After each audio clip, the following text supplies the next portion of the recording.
হাঁটাচলা করবেন, মা ঝমঝম করে পায়ের একটা আওয়াজ হবে।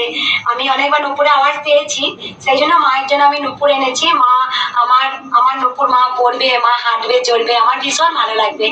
আর আমি চাই যে, আমি জানি না কতটা, আমার যতটা সামর্থ্য মতো আমি মাকে একটা একটা করে আমি সোনা রূপোর গহনা আমি মাকে গড়িয়ে দেবো। আমার চাই না, আমার না হলেও হবে, আমি সিটি গোল্ডের পরে থাকবো, কিন্তু আমার কৃষ্ণকালী মাকে যেন আমি সোনা রূপো পরাতে পারি। আমার কৃষ্ণকালী মা স্বপ্নাদেশে বলিয়েছিল আমার মা কতটা হবে, সেই মতোই মাকে আনা হয়েছে। আমি এই যে মাকে নপুরটা পড়াচ্ছি, আপনারা একটু দেখবেন আর কেমন লাগছে তাও পরে জানাবেন একটু।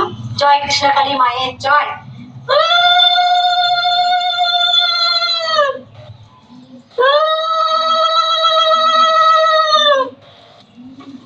মা কৃষ্ণকালী মা, তুমি নপুর পড়ো মা, আমার সোনা মা, আমার কৃষ্ণকালী মা, আমার সোনা মা।